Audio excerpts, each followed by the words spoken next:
Imagine being in a hospital or an outpatient therapy clinic for a period of time, and then imagine being exposed to therapy in a natural environment where there's fences to climb, outdoor obstacle courses, and apple trees to pick from. With therapy in a natural environment, one will be exposed to auditory, visual, and olfactory stimuli.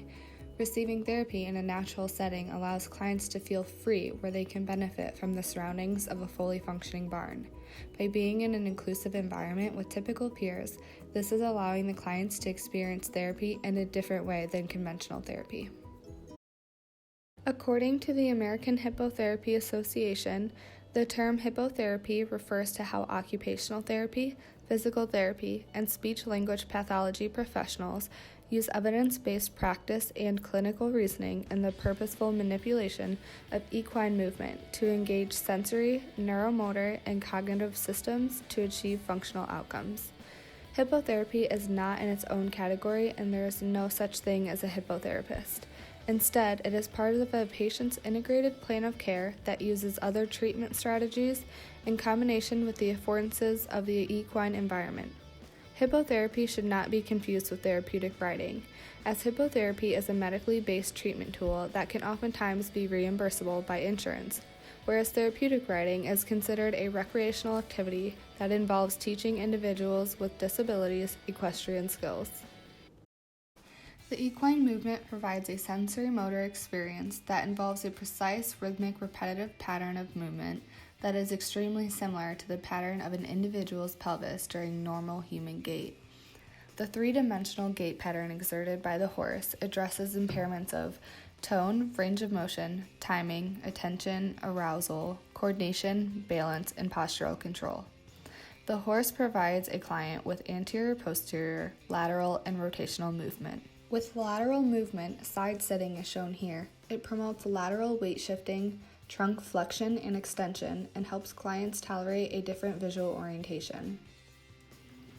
As you can see, backward sitting helps facilitate anterior-posterior pelvic movement, as well as concussive weight bearing on the arms, which helps promote strength in the shoulders.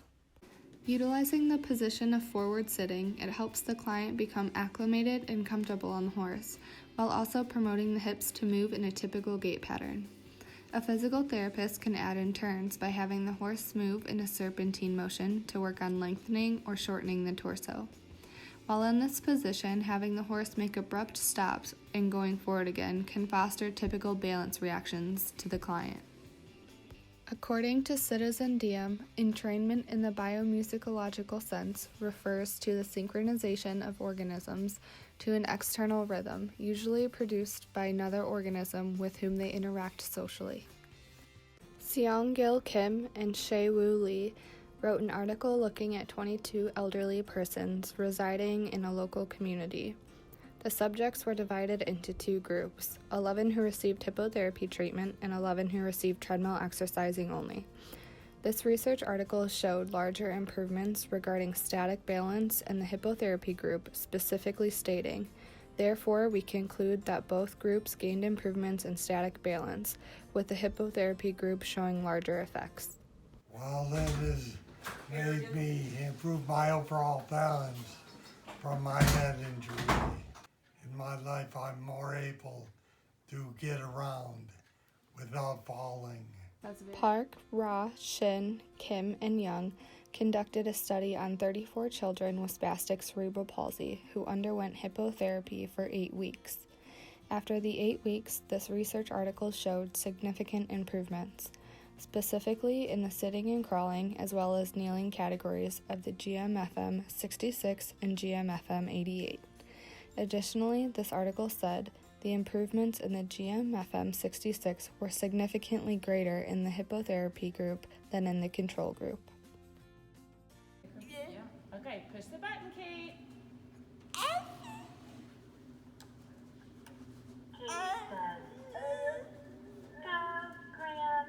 Good job, Katie. When we first started, she was more aware of what her surroundings and more involved in things and more expressive after she would ride and do hippotherapy.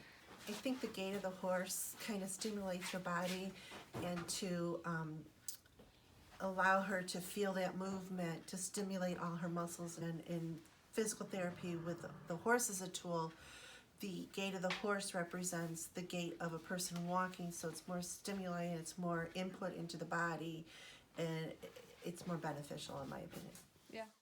A systematic review conducted by Atun Eni and Lotan found that hippotherapy is an effective treatment tool that benefits children with autism spectrum disorder, specifically referring to gross motor, sensory, social and behavioral, adaptive, and postural aspects.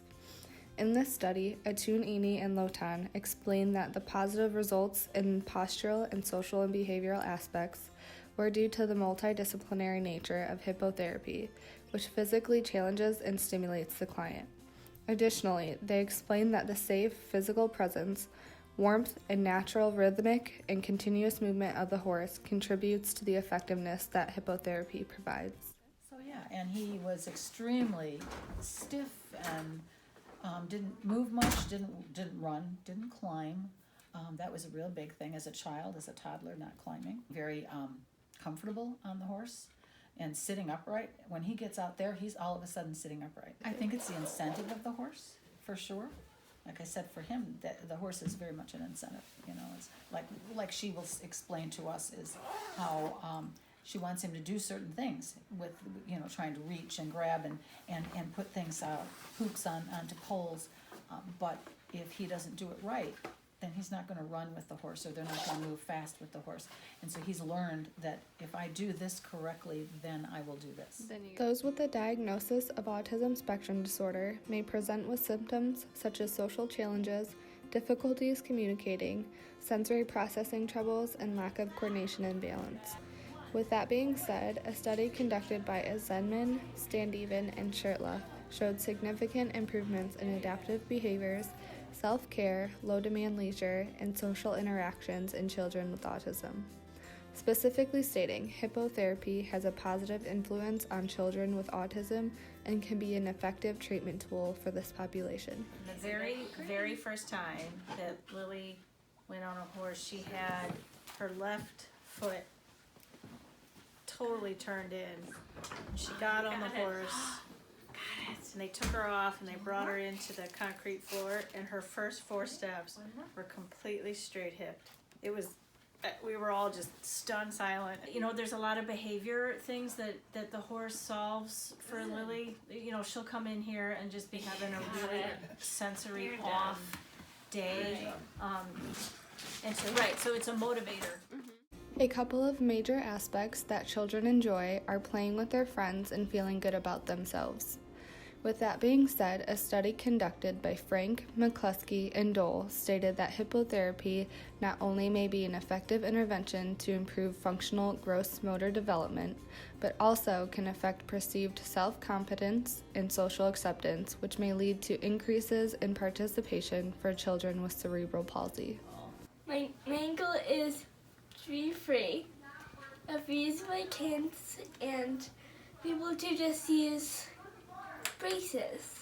Another study by Morris, Capote, Angelo, Schiavolani, and David suggested that hippotherapy promotes sensory motor stimulation with neuromuscular and proprioceptive facilitation, and concluded that hippotherapy resulted in significant functional changes and effects on dynamic balance.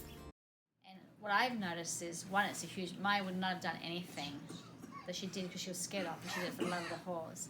Then I learned also that the horse's movement is teaching her brain how to move. And different horses have different gait patterns. So depending on what Maya's needs at that time, Lauren will pick a horse that's appropriate for what Maya needs at that time and what she's working on. So I didn't realize she did not know how to walk. Like her brain did not know how. So the horse, by her sitting on the horse or standing on the horse like she used to do when she was little, taught her brain what it should feel like to walk. Before she's on the horse, she's bent over and she's tight, like her steps are smaller. Once she gets off the horse, she's a lot straighter, her body's straighter, her legs are straighter, and she's got a much bigger step, like a much bigger step. And a heel-toe pattern too. Actually, she gets the heel-toe pattern when she gets off the horse.